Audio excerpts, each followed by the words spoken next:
paano nyo lang, paano lang kayo humugot kanina, knowing na sayang yung, ang daming nag-expect sa inyo ngayong season 101? Siyempre, ayun nga, yung nangyari kasi double overtime. Though in-expect naman namin na magiging tough yung game kasi alam ko ready din naman Lyceum, pinagandaan din kami. Kasi ayun nga, champion kami, parang halos lahat naman ng team gusto kaming talunin. So ayun, na-ready lang namin sarili namin na lahat ng game magiging tough, like basta ang isip lang namin, overtime, ready pa rin kami na gagawin namin yung best namin na tas compose lang. Tas yun kanina kasi yung parang sa pagod din siguro or what, kaya nag-miss ng free throws. So ayun, marami pa akong kailangan i-improve like yung free throws lang. Ano ba yung pinag-usapan ninyo nung na-foul out si Clint nung regulation?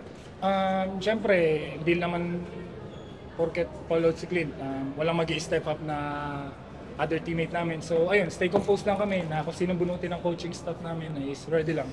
Then focus lang kami sa game, yun lang. First game ng season, triple overtime ka. Double Overtime. Hirap na yung triple. Ine-expect lahat ng teams na gano'n magiging takbo ng season. So yung team nyo, nakaranas na kagad ng isang mahirap. The rest will be harder siguro.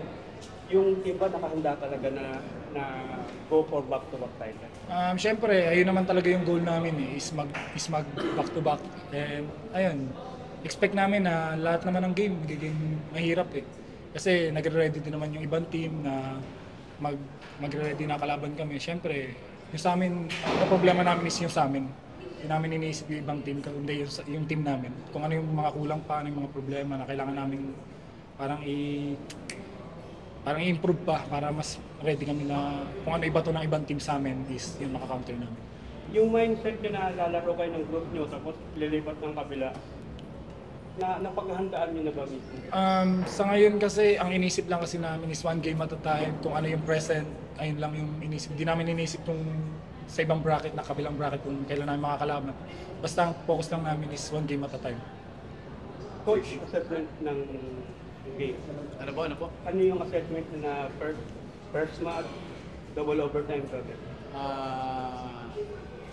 Siguro alam naman natin na alam namin kami, ready kami dun sa game na yun. Alam namin na hindi magiging madali.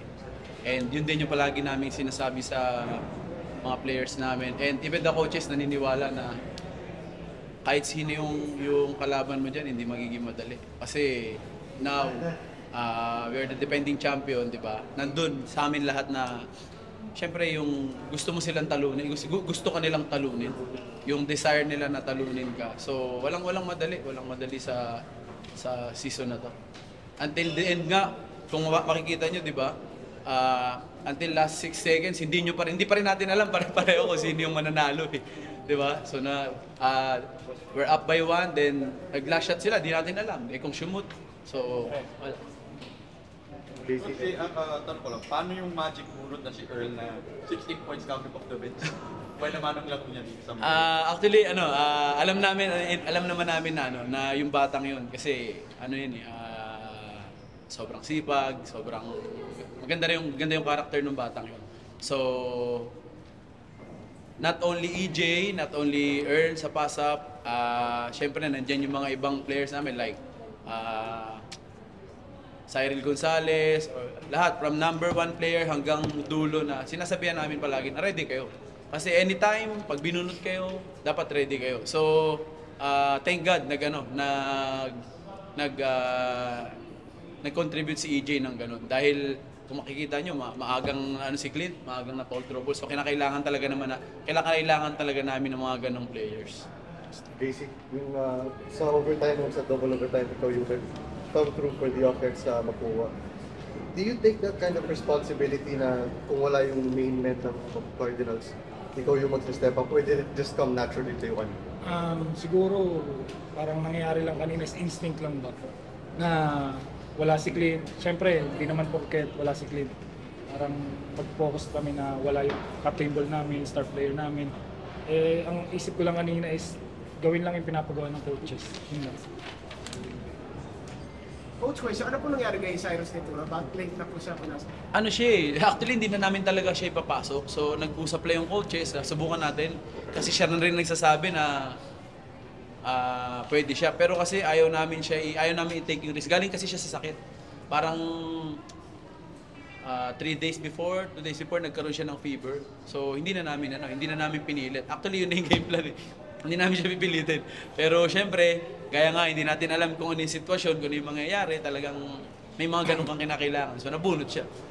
Coach, making sure na double overtime pa buwan naman ano. So, ito na yung ipa to yung benchmark ng mga basketball heading moving forward to this season. Kasi marami pa kayo matututunan. Yes, kasi ang magandang magandang experience yun, no, yung double overtime.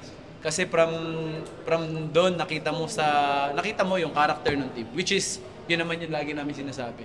Yung character ng team until the end, double overtime, 'di ba? Double overtime hanggang 3 overtime kung sino 'yan. Cramps ka, napagod ka kung sino yung player na nandiyan. Yun talaga yung gusto namin sa team namin. So magandang ano siya. Magandang sure kami magbe-benefit si mga player dito and kami the coaches na talagang until the end hindi nag-give up.